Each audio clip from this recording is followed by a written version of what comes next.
My brother told everyone I abandoned our sick father, while he was the good son taking care. After 6 months of his lies, I showed up at Sunday dinner with Dad's medical bills. He never paid, and screenshots of him playing golf every day Dad was in hospital.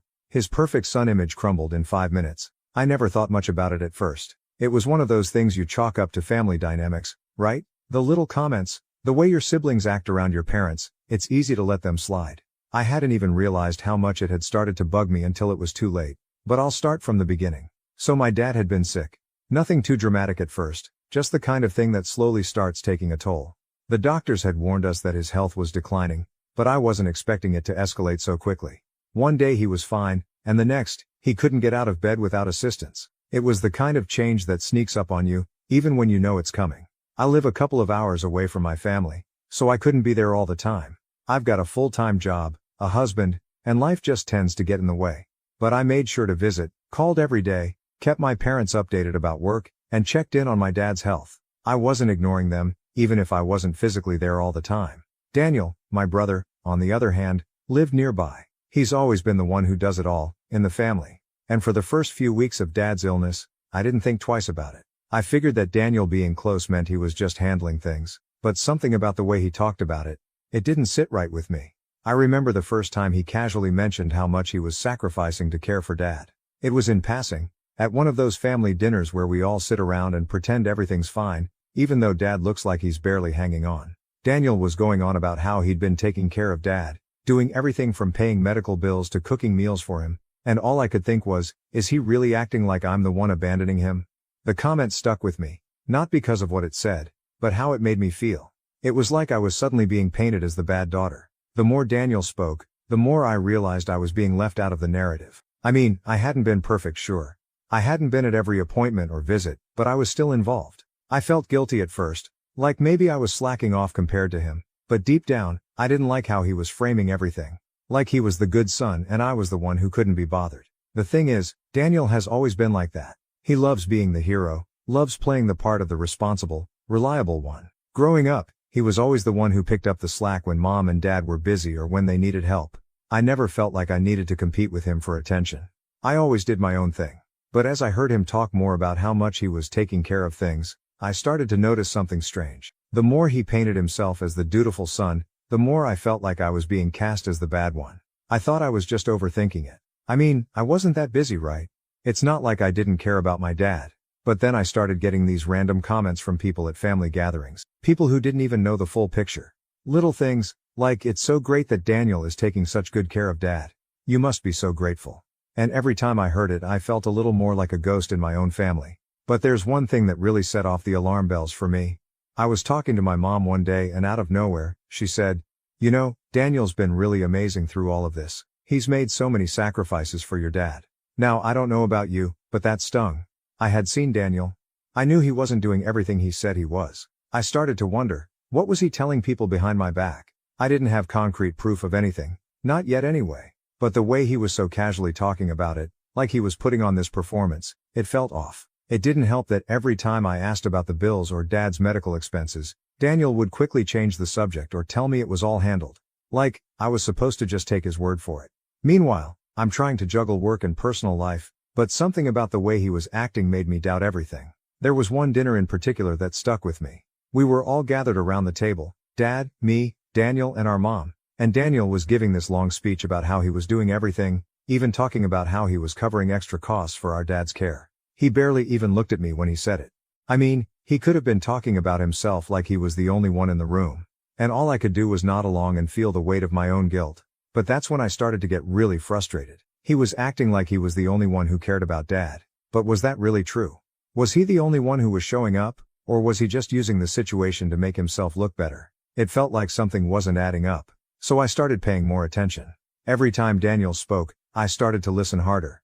The more I listened, the more I started picking up on little contradictions. Like, how did he have the time to always care for Dad, yet never seem to mention any of the actual challenges he was facing?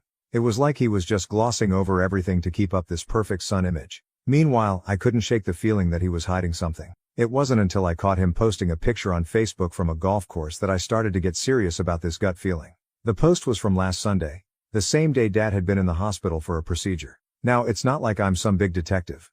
I mean, we all go on social media. But something about that photo hit me the wrong way. Daniel had been telling me about all this work he was doing for Dad, but here he was, casually enjoying his weekend. And it wasn't just that one post. It was every weekend for the last month. Week after week, while Dad was in and out of the hospital, Daniel was out on the golf course. It wasn't hard to put two and two together. I wish I could say I immediately called him out on it. But I didn't. Instead, I spent the next few days trying to shake off the feeling that maybe I was just misinterpreting things. Maybe I was just being paranoid. But deep down, I knew it wasn't just in my head. By the time the next family dinner rolled around, I had made up my mind. I wasn't going to let this go. Whatever was going on, I was going to get to the bottom of it. I don't know why I waited so long to say anything, but I guess I was trying to avoid confrontation. But this time, I couldn't ignore it anymore. It wasn't just about my dad anymore, it was about something bigger. I couldn't keep playing along with this perfect son story that Daniel was selling to everyone, and I was going to make sure people knew the truth. Update. I think it all clicked when I received that email. I had been suspicious for weeks now, trying to piece together all these little inconsistencies. But the moment I saw that subject line in my inbox, outstanding balance for Mr. Josephson, I knew I couldn't ignore it anymore. It wasn't the kind of thing I wanted to deal with over email, especially not something this serious, but I couldn't resist. I opened it, and my heart sank. The email was from the hospital where Dad had been receiving his treatments. It was a reminder that there was an outstanding balance on his account, more than $6,000, to be exact. The note mentioned that payments were expected to have been made by the previous month. As I skimmed through the email, the anger started bubbling up. My mind immediately went to Daniel. It hit me like a slap in the face. How could he have been so casual about this? He'd told me repeatedly that he was covering the medical bills. He'd even made it sound like he'd paid them in full. But here I was, staring at an unpaid bill. A big one. At first, I didn't know what to do. I was still trying to process everything. I'd already been questioning Daniel's actions for weeks, but now there was proof. And this wasn't just some small amount either. It was serious money. My mind was racing, running through all the conversations we'd had about finances and care for Dad. It wasn't adding up. Daniel had given me the impression that he was taking care of everything, that he was the one shouldering the burden, while I was being made to feel guilty for not doing enough. That's when I decided to call the hospital. I didn't want to jump to conclusions, but at this point I needed answers. When the nurse picked up, I introduced myself and asked about the balance. She confirmed that the bills had been sent to Daniel's address. He had been the one to take the lead on handling everything. My stomach churned. This was it. I'd been right all along, but now I had proof. Daniel had been lying to me. Worse, he had been lying to everyone, not just me. I had to do something about it. I couldn't just let this slide, but at the same time I wasn't exactly sure how to confront him. Daniel was always so good at playing the victim, and he'd probably try to twist things around. Make me seem like the bad guy. I didn't know if I was ready to deal with that. But then I thought about Dad. He needed the care. He didn't need any more stress. And as much as I hated to admit it, Daniel was the one causing all the problems. He had been playing this perfect son image for so long, and I was the one who'd been standing on the sidelines, questioning it all. But I couldn't stay silent anymore. I had to do something. That afternoon, I went back through my phone. It was like a slap to the face when I saw it again. The golf posts. There were multiple posts, from weeks ago, and every single one of them had Daniel smiling and laughing with his buddies on a golf course. I felt sick to my stomach. He had been spending all this time out on the course, playing golf while our father was in and out of the hospital. He'd told me that he was too busy to do anything else, but here he was, every weekend without fail. I started scrolling through the pictures. Daniel was in every one, looking like he was having the time of his life. There were even some tagged posts from his friends, talking about how much fun they had that day. It made me sick to my stomach, because here he was, living it up, while I was taking care of everything that really mattered. That's when it clicked. I wasn't the one who had been absent. It wasn't me who was neglecting my father. I had been trying to make it work, trying to balance my life with my obligations to the family. But Daniel, he was making it all about himself. I needed to expose him, to show everyone what he had been doing. The next day, I started gathering all the documents I could find. I printed out the hospital's emails, showing the outstanding bills. I saved all the social media posts from Daniel's golf weekends. I couldn't believe I was actually doing this, but I felt like I had no choice. Every piece of evidence just seemed to confirm my suspicions. I was starting to realize that Daniel had been manipulating everyone. Me, our parents, the extended family. He was the one who had been lying, painting himself as the saintly son while I was left to pick up the pieces. Later that week, my mom called me. I'd been avoiding her calls because I didn't want to hear her asking why I hadn't been around more. But this time, it was different. She sounded off. Her voice was tight, and when I asked what was wrong, she hesitated before speaking. You know, Daniel's been under a lot of stress, she said. He's been really trying to keep everything together. I nearly dropped the phone. I couldn't believe what I was hearing. Was she actually buying into this? Was she so blinded by his perfect son act that she couldn't see the truth? I wasn't going to sit there and listen to more of this. I couldn't.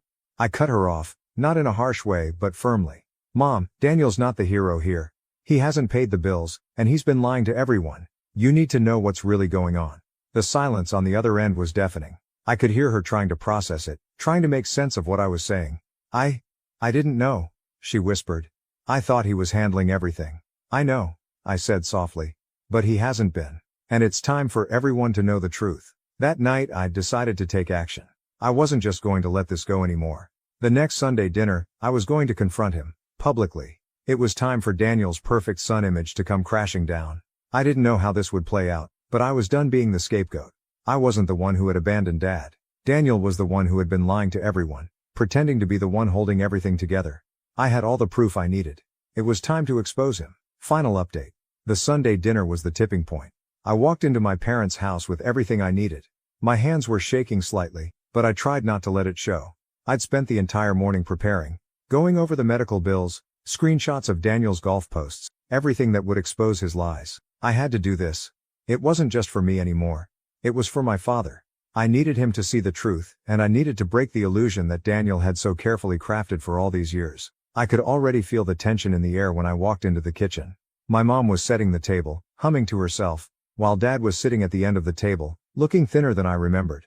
It broke my heart to see him like that. But I knew I had to be strong. Daniel wasn't there yet. Of course, he was probably busy doing God knows what, living the good son act somewhere, while I'd been handling the real responsibility. I grabbed my seat across from Dad and settled in. A part of me was hesitant. I hadn't been planning on dropping this bombshell so soon, but I couldn't wait any longer. I had everything I needed. And as I waited for Daniel to show up, the anger started creeping back up. The same anger that had been simmering inside me for weeks now. Daniel walked in just as I was pouring myself some water. He flashed me a fake smile, and I could already tell by the look in his eyes that he thought he had everything under control. He probably thought he was going to play the perfect son again, make sure Mom and Dad saw how much he was doing for the family. But not today. Today, the truth was going to hit him like a ton of bricks. We exchanged the usual pleasantries, but it wasn't long before I decided to put the cards on the table. As soon as everyone settled in, I put the stack of papers down on the table. Everything, the hospital bills, the bank records, and a few well-timed screenshots from Daniel's own social media pages. You know, Daniel, I said, my voice cool. I've been looking through Dad's medical records. Seems like there's an outstanding balance on his account. More than $6,000. Funny, you said you'd been taking care of all that. I didn't look at him right away, but I could feel the shift in the room. My mom's eyes darted to me and Dad, ever so slowly, turned his head to look at me. I kept my eyes on Daniel. For a moment, there was complete silence. I could almost hear him processing everything. The bills, the accusations, the tone in my voice. He opened his mouth like he was going to deny it, but I wasn't done. Not even close. I called the hospital. Daniel, I continued, louder now, more assertive. They told me you were the one who was supposed to be paying those bills. But guess what? Nothing has been paid. I thought you were the one holding everything together, huh? Taking care of Dad? I finally looked at him, and that's when I saw it. For the first time, I saw the cracks in his facade. His jaw tightened and his eyes darted to my mom, as if silently pleading for her to intervene. But I wasn't done. Not by a long shot. I pulled out my phone and started scrolling through Daniel's social media posts. I made sure everyone could see what I was doing. And here's the best part, everyone. Daniel's been playing golf every weekend while Dad's been in the hospital. Every single weekend. I tapped the screen and showed them the pictures. Daniel grinning with his golf buddies, tagging posts with captions like, "Another perfect day on the course." I let it hang in the air. There it was, the evidence. Daniel's face turned red. I could see his mind racing, trying to come up with an excuse, trying to spin his way out of this, but the more he fumbled, the more I could see that perfect son image shattering right in front of him. "Don't try to deny it," I said, a little louder now. "I have everything here. The medical bills, the golf pictures, your lies. You've been telling everyone how much you've been doing for Dad. But the truth is you've been lying to us all. You've been lying to him." I could see it in his eyes, the panic, the realization that his mask was slipping. He opened his mouth a few times, like he wanted to say something, but nothing came out. He looked at Mom, then at Dad, but all I could feel was the weight of the truth sinking in. "Why didn't you tell me about the bills, Daniel? Why didn't you mention any of this? Instead, you made me feel guilty for not being there, for not doing enough. I wasn't the one who was lying. You were." Mom finally spoke up, her voice shaky but firm. "Daniel, is this true?" For a second he hesitated. But then he tried to recover, scrambling for an explanation. "It's not like that, Mom. I've been doing everything I can. It's been hard. I've been paying the bills. I thought I could handle it." His voice cracked, but I wasn't buying it. He was trying to manipulate the situation again, trying to turn it all around. But it was too late. I could see it in Dad's eyes. He wasn't looking at Daniel the same way anymore. The trust was gone. It was like the illusion had completely shattered in front of him. "I've seen the pictures, Daniel." Dad's voice was weak but clear. "You said you were too busy to help, but you had time for golf. That was it. That was the final blow." Daniel's face dropped. He looked between Mom and Dad, trying to form some last-ditch defense, but it was too late. The mask was gone. The perfect son act was exposed for what it really was. There was no more pretending. No more playing the victim. Everyone could see him for who he really was. A liar. A manipulator. Someone who was more concerned with his image than his family. I didn't feel victorious, exactly. But I felt something else. A kind of relief. I had finally exposed the truth, and it was no longer just my word against his. The evidence was there. Everyone saw it. And for the first time in months I could look my father in the eye without feeling like I was the bad daughter. But as the night wore on, I couldn't help but feel a little empty. It was over, but it wasn't exactly the kind of victory I had imagined. The family dynamic had shifted and Daniel? He was left standing there, without any words to defend himself, his perfect son image crumbling in front of everyone.